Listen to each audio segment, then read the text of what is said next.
সময় এখন এসেছে। এই সময়টা যদি রাষ্ট্র ব্যবস্থায় পার্লামেন্টে যদি কোরআনকে না বসাতে পারেন, তাহলে মনে রাখবেন এর চেয়ে দুর্ভাগা আমাদের মতো আর কেউ হবে না। এজন্য আমি অনুরোধ করব, আর নয় ইসলামের বিরুদ্ধে আপনি রাজনীতি করবেন না। সমাজনীতি ইসলামের বিরুদ্ধে গিয়ে করলে কপাল করবে। অর্থনৈতিক যে ব্যবস্থা কোরআনে আছে এটাকে আমরা অবলম্বন করব। দেখুন না, বিগত এই 16-17 বছরে কি পরিমাণের নির্যাতন, জুলুম, অত্যাচার, এই স্বৈরাচারগুলো আমাদের উপরে নির্যাতনের স্টিম রুলার চালিয়েছিল। আজকেও আমি আমার আলোচনার শেষ মুহূর্তে আমি এটাই বলে শেষ করব। বিশেষ করে আমি প্রত্যেকটা মাহফিলের যারা আয়োজক বিন্দু আছেন তাদেরকে আমি একটা আহ্বান করে আলোচনা শেষ করব। সেটি হচ্ছে, আমরা ভবিষ্যতে আর কোন রাজনৈতিক নেতাদের নাম ওয়াজ মাহফিলের পুস্তারে আর দিব না ইনশাআল্লাহ। রাজনৈতিক কোন ব্যক্তিবর্গের নাম ওয়াজ মাহফিলের পুস্তারে আর চলবে না।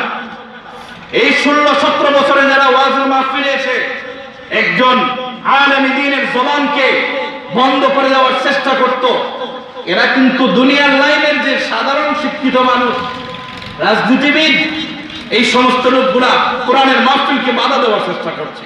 আপনাদেরকে আমি একটা তথ্য দিচ্ছি, গতকালও আমাদের পূর্ণভূমি সিলেটে বিরাট এক ইসলামী সম্মেলন ছিল, যেখানে একটা কনসার্ট নষ্ট হবে, তাদের ডিস্টার্ব হবে বলে কোরআনের মাহফিলের মাইক বন্ধ করে দেওয়া হয়েছে। আমরা উপদেষ্টাদেরকে পরিষ্কারভাবে বলতে চাই, এই 5 আগস্ট এদেশের মানুষ, এদেশের ছাত্র সমাজ সবাই মিলে যেভাবে একজন স্বৈরাচারকে এই দেশ থেকে পালাতে বাধ্য করেছিল, যদি আপনারা স্বাধীনভাবে এখন আমাদেরকে কোরআনের কথা বলতে দেন নাই, তাহলে উপদেষ্টারা মনে রাখবেন আপনাদের স্থান এই বাংলাদেশে হবে না। এটা এমন একটা দেশ যেখানে উলামায়ে কেরাম পরিষ্কারভাবে স্বাধীনভাবে 92% এই মুসলমানদের দেশে বুক ফুলিয়ে তারা কথা বলবে, ঠিক কিনা? এজন্য আমরা চাই এমন একটা আইন করা হোক, যে আইনের মাধ্যমে কোরআন সুন্নাহর কথা বলতে যাতে কেউ ডিস্টার্ব না করে, কেউ যাতে আমাদেরকে এই কথা না বলে হুজুর এই বিষয়ে কথা বলবেন না, এই পারমিট কোরআন দেয় নাই, এটা সুন্নাহ দেয় নাই, এটা কাউ দেয় নাই।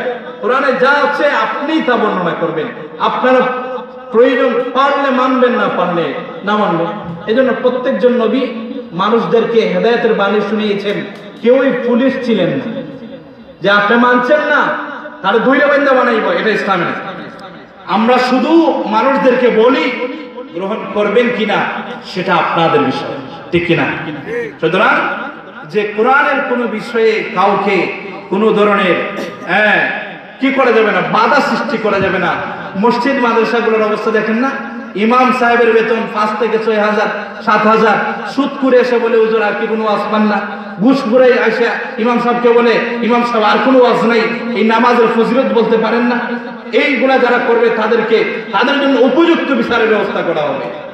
যাই হোক, এই বিষয়গুলো আমরা ওয়াজ মাহফিলে বলি না বিদায় দীর্ঘ 16 বছর আমাদের উলামায়ে কেরামগণ জেল কেটেছেন, নির্যাতনের শিকার হয়েছেন। আল্লামা মামুনুল হকের মতো ব্যক্তি, শাইখুল হাদিসের মতো ব্যক্তিরা জেল, নির্যাতন, কারাবরণ করেছেন। নির্যাতিত উলামায়ে কেরামদেরকে যেভাবে তারা অত্যাচার নির্যাতন করেছে, আমরা এখনো যাতে আমরা ওই গোষ্ঠীকে পুনর্বাসন না করি এটার চেষ্টা করতে হবে। আমাদের মধ্যে কিছু মানুষ আছে, মেম্বার দেখছে, চেয়ারম্যান দেখছে, ঘুষখোর সুদখোর, এত সুন্দর করে সালাম, এই সালামের মাধ্যমে এরা কি মনে করে যে আমি তো খুবই সম্মানিত। এরপর দেখা গেছে কি কথা বলার সময় হিসাব করে বলে না, কথা বলার সময় হিসাব করে বলে না। সম্মানিত যারা কোরআন এবং হাদিসকে প্রাধান্য দিয়ে চলে তাদেরকে সম্মান করতে হবে। কোরআনের বিরুদ্ধে যারা অবস্থান নেবে পরিষ্কার তাদেরকে সালামও দেওয়া যাবে। আল্লাহ পাক আমাদেরকে তৌফিক দান করুন।